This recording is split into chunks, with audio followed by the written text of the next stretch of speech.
Black Adam is from a different time, and as such, he does things in a much different way than most of us would. Usually, it's incredibly brutal. I'm Adam Andrews with Top 10 Nerd, and this is the top 10 worst things Black Adam has ever done. Number 10, Adam Smasher. Black Adam has two things he seems to be really good at: taking lives and manipulating people. When Black Adam joined up with the Justice Society after betraying the Injustice Society, he and the other heavy hitters started out as pretty much antagonistic towards each other. Adam Smasher did not trust Black Adam, rightfully so, and Adam thought Adam Smasher was childish and weak. However, after working together to escape the supervillain gambling establishment, the House, they gained a new respect for each other. After Adam found out that Adam Smasher had taken the life of Extant to save his own mother, he saw him as a kindred spirit. Ah, yes, a fellow life-taker, how quaint. Black started pushing Adam into becoming a killer like him, trying to convince him that that was how heroes should act. He manipulated Adam Smasher, and it worked as Smasher left the Justice Society to help Black Adam. There's a lot of Adams and Adams going on there.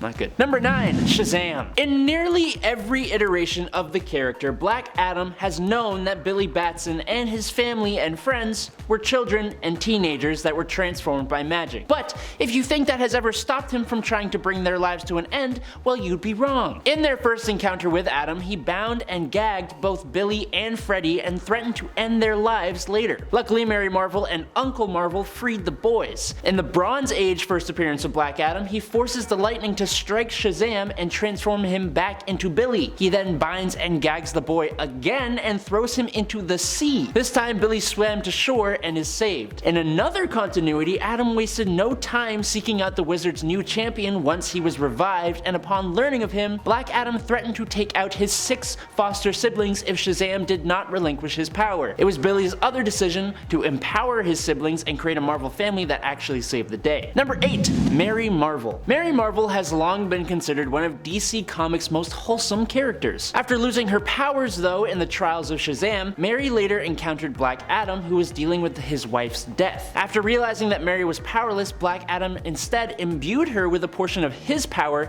transforming her into a dark, angry version of her former self. Now going by the name Black Mary, Mary eventually became addicted to dark magic and ended up entangling in the schemes of Darkseid and his evil minion Desaad. He corrupted Mary Marvel.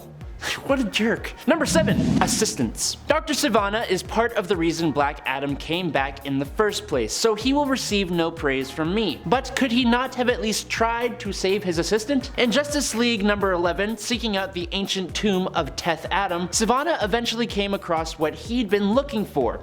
But after entering the tomb, Sivana quickly realized this was a bit of a boo-boo. Black Adam, now resurrected, clutched the throat of Sivana's assistant, and after quickly realizing Sivana's aide did not speak his ancient language, Black Adam blasted the man with a scorching wave of lightning, disintegrating the man's body before Sivana's eyes. Though Sivana's motivations were sinister, his assistant, well, assisted him, and didn't seem like he deserved the fate that he got. But Black Adam did it nonetheless. Sorry, dude. Number 6, No Eyes for You.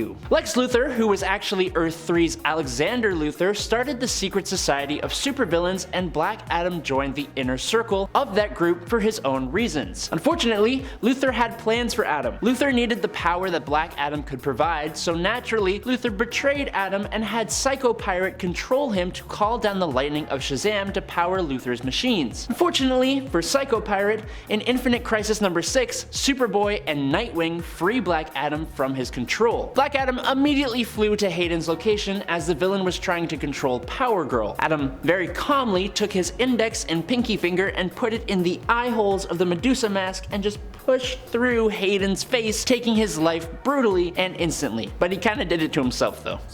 Number 5, Terra-Man. During the Infinite Crisis, Terra-Man was a member of the Secret Society of Supervillains, that one formed by Alexander Luthor Jr. Manning hijacked Ferris Air Flight 456. Power Girl pursued him, but he got away when Adam refused to allow her to cross Kahndaq airspace. Later, in New York City over the Kahndaqi embassy, Terra-Man was hovering above as Black Adam explained to the assembled members of the press that heroes like the Trinity of Batman, Wonder Woman, and Superman didn't do enough to stop crime. So, He grabbed Terra-Man and dispassionately ripped the villain in half, allowing the blood and body parts to fall all on the stunned crowd. He simply stated that people like Tobias Manning didn't deserve to live, and I feel like that kind of perfectly describes Black Adam. He cares about two things: his home and bringing his ruthless justice to the world. Number 4. Billy Batson's parents. In another origin story for Black Adam, he sort of technically ended Billy Batson's parents' lives. Archaeologists CC and Mary Batson and their aide, Theo Adam, uncovered the tomb of Ramses II and discovered the mystical scarab necklace that had Black Adam's soul/power inside. Becoming immediately obsessed with it, Theo Adam, who was actually an ancestor of Black Adam, took down the Batsons and returned to America. Their son Billy had been chosen by the Wizard to become Captain Marvel. Theo noted that the Captain's resemblance to the adult CC Batson, his father, and the emblem on his chest matched the one on the scarab. This caused Theo Adam to speak the Wizard's name, and he found himself transformed into Black Adam. After Black Adam fully became himself, he did sort of redeem his actions, but still, it happened. Number 3. His nephew. In the ancient days, his true origin, Black Adam and his nephew were both thralls. The wizard Shazam saved them both and gave them the powers of the gods, splitting it between the two of them. After leaving the Rock of Eternity, Adam very quickly ended up taking his nephew's own life in order to gain the full power of the wizard. Sure, it did allow him to become a greater hero than he would have been anyway otherwise, but your own nephew?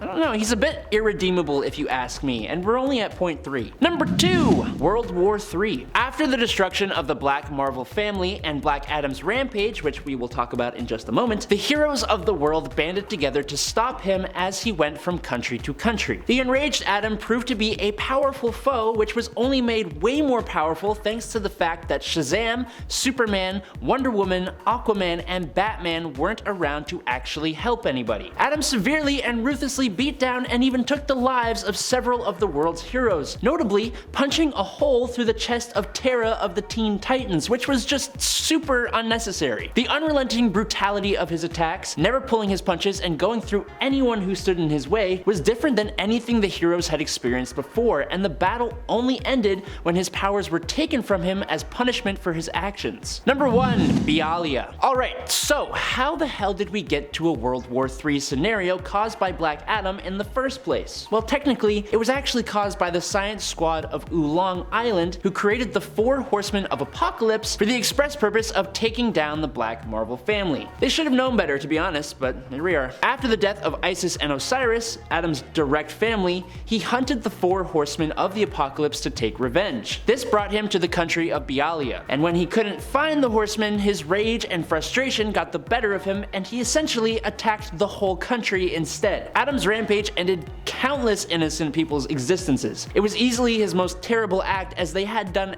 absolutely nothing wrong. He was just blinded by cold hard rage. And there you have it. Now we can discuss in the comments down below. I'm Adam Andrews, this is Top 10 Nerd, ta-ta, and farewell nerds.